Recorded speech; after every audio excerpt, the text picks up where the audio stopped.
For those who arrived late, this is Dr. Mary Gatta. Hi, thank you.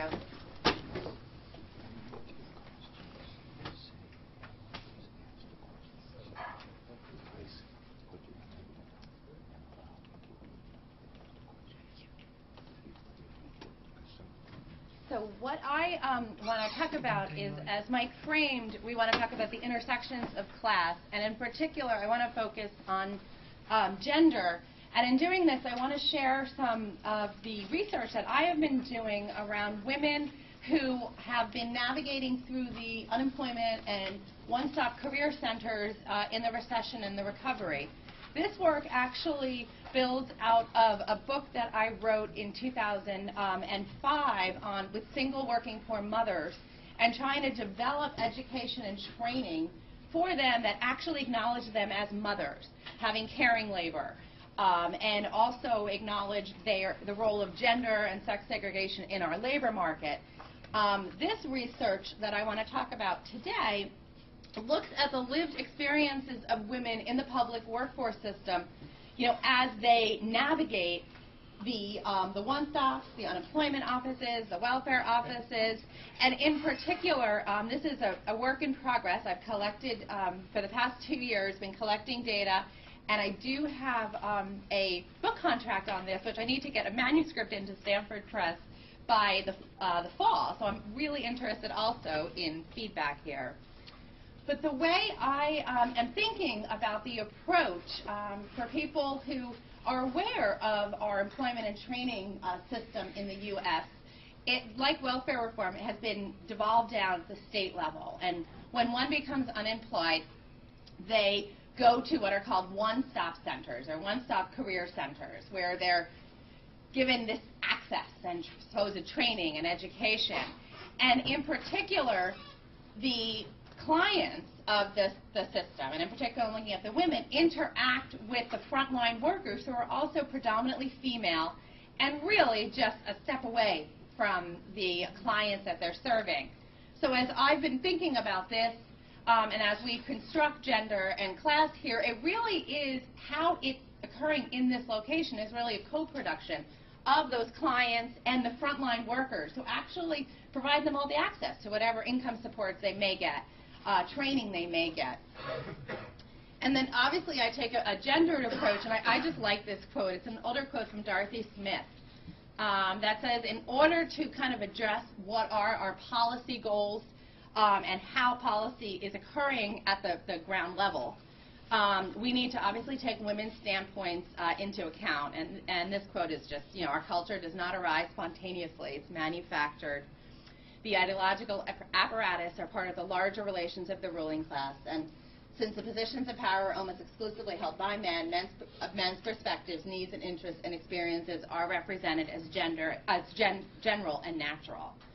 And what we see as women begin to navigate the one-stops in the workforce system is sort of how gender and class and race intertwine. And this approach obviously has been for many years applied to welfare policy, the gendered and racialized ideological underpinnings of the welfare program.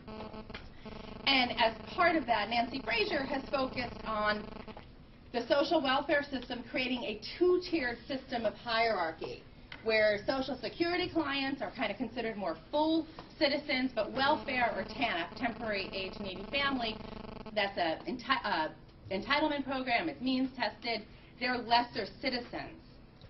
What's interesting about workforce development policy and employment and training policy is that it is this really ambiguous case. It's not really clear where workforce development clients fall within that. Our current federal piece of legislation that guides the workforce system is WIA, or the Workforce Investment Act. And this act actually, in theory, says universal access, which means that I think there are 6 one-stop centers here in New York City. Anybody could go to them. You and I could go to a one-stop center today, well, tomorrow, and get some type of service. So it's this intermixing location space. Unemployment is an insurance program, obviously, but it's very socially stigmatizing. And when clients become unemployed, and in particular women going into the one-stops, they are often treated, regardless of their education, in particular ways. And workforce policy, like most of our policies, have been gendered throughout history. The New Deal employment and training programs were obviously part of the New Deal. It was a very gendered and racial bias. Women's participation in programs were only allowed to be in 1/6 of program openings in New Deal programs. And only heads of households could receive services. So if women were not the head of household, they could not get access to any of the New Deal services. The New Deal was integral in reproducing or continuing to maintain sex segregation, and actually lower wage scales were set for women as part of New Deal programs. And the reason, why the pay gap was legislated, according to the Work Progress Administration, was a desire to put some brakes upon women's eagerness to be the family breadwinner, wage recipient, and controller of the family pocketbook, and a desire to protect the WPA program against possible criticism from employing too many women. As we move beyond the New Deal, the GI Bill was very important on getting veterans into college, and it kept a lot of men out of poverty. Manpower and CETA, the Comprehensive Employment and Training Act, which were sort of the beginnings of employment and training programs. What we continued to see in those programs was a decrease in services toward employment and training to where we are today, based the Workforce Investment Act, which is modeled right on welfare reform, which is it's way more important to get somebody into any job, doesn't matter what that job is, what it pays, if there's advancement, rather than providing access to education and skills training that could help move people into economic security. So our workforce development policy is very much in line with our welfare policy of being very work first, which I can't go into a whole discussion on welfare reform, but as we know, the underpinnings of that are very gendered and racialized as to why we have moved into just get anybody a job anywhere and create a low-wage work. So I mentioned the Workforce Investment Act. We also don't know a lot about how women are faring through this policy because it's not necessarily mandated that we have to collect data on gender or other variables. And since we don't know wider opportunities for women, where I worked almost 10 years ago, did some outreach to workforce investment boards to kind of get a sense of what was going on with women. And 35% of them just didn't collect any demographic data, so they couldn't tell you what was going on. 58% of them did not know if women were placed in non-traditional jobs for women, which are jobs that would be 25% female or less, where women do have more access to higher wages and economic security. 73% did not collect data on what are called displaced homemakers. And displaced homemakers are women who have been out of the workforce and find themselves back in the workforce because of divorce or widowhood, do not know how those women are served. And half of the workforce investment boards don't even include representation from women's organizations to begin with. So a whole gendered analysis is not even at the table.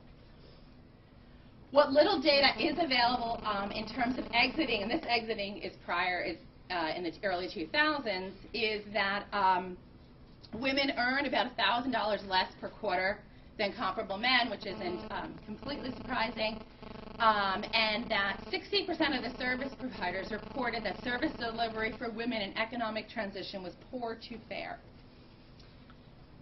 And again, this I think is a good example from that earlier research that focuses on how this is a work-first program. This quote that's up here is from a woman in Vermont who wanted to get training to move into a higher-paying job. She was a housekeeper. However, housekeeping was a demand job in that area. So she did not qualify for education or training because she could be employed as a housekeeper, regardless of the fact that this job would keep her in poverty, because the wages, lack of benefits. So in terms of the way I conducted my research, I did focus groups and interviews with women throughout New Jersey who were receiving workforce services, but I also did ethnographic work where I posed as a client, and I posed as different types of clients and went through the system myself. I posed as a waitress who was looking for work. I posed as an adjunct community college teacher who was laid off, and to see how I was treated. And I'm going to share in the last 5 minutes some of my findings. And what I found, first of all, is when you become unemployed, one of the first things you'll get is a letter that you have to go to a reemployment seminar. And that seminar is set up classroom style, just like here. The seminars actually started 10 minutes late, and when I asked the instructor why it started 10 minutes late, she said because unemployed people are late, so the unemployed employment office makes us start late. At every session you go to, you fill out forms. And the forms are not necessarily what is your education, what are your past jobs. It's questions like, do you receive general assistance? Are you a veteran? And that is because if you mark you're a veteran, you then are taken out of the workforce system and moved to veteran services. So it becomes a referral service. Over and over, and I did this during the recession, the counselors that that talked to us said, don't look for your ideal job, expect to take a pay cut. Now, if you're a minimum wage worker, how much lower are you going to go? Overwhelmingly, these are quotes from 2 women who talk about just how lost they are in the system. I mean, we walk in, you go to these classes, and you're lost. This one woman says, I was lost, and I went in and I told you, meaning the counselor, I was lost. Just think about it. I go into a room and I tell you I'm lost. I have these 2 little children that are looking at me. Help me. There's so much paperwork that you fill out. At every single session, it becomes incredibly overwhelming, and one of the things that kept talking about over is, you're constantly repeating the same paperwork.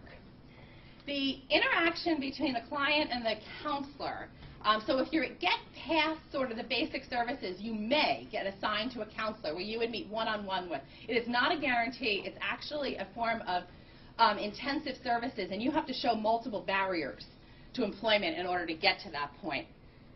That counselor becomes really, really important in terms of access to other programs, but also in terms of sort of helping you develop your resume, developing you a job plan. The positive, I had some very positive experiences like this one that the client talked about with their counselor, that it was actually a career development. They sat down, they looked at her needs, they looked at the job market needs, and they helped develop a plan. But not all were positive. In fact, many of the experiences were quite negative. This woman says, what a horrible experience that she had. She had worked for 30 years, and it doesn't matter what kind of mood you're in or where you are, you should still treat people with respect. She kept saying over and over again that the counselors would not look her in the eye. And that was a key factor. And I know I'm going through these quickly, but another example that a woman talked about was that she came into the one-stop so excited, but when she left, she was so deflated. And she often wondered, how could this woman have a job when I don't have a job? That I thought was really interesting. The biggest challenge is what passes for services. So what passes for services is you can go on a computer and go on monster.com, and you have been serviced by the state to look for a job. In every session I went to, they started off with a blue card. And they said, as soon as you get a job, you need to mail this blue card to us, because then we can take you off our lines. There's also really kind of a disconnect between the women's backgrounds and the jobs. In one of the sessions I was in, there was a pharmaceutical representative who was laid off. And the instructor said, well, what are your hobbies? And she said, I like needlework. And he said, well, you need to go to Michael's Crafts to hire. For those of you who probably know Michael's Crafts, it's a retail job. The other big thing is the assumption is that the people that are coming there need to be made job ready, even though many of them have worked for decades. And the issue is not perhaps that people don't have the education or the skills training, it's that they're not job ready. So it's soft skills, it's interviews, it is helping to dress for success, as opposed to looking at, okay, what are your skill deficiencies, what type of programs can help you get access to jobs. So it really is a crafting around the individual. And my time is up, so I will end on that.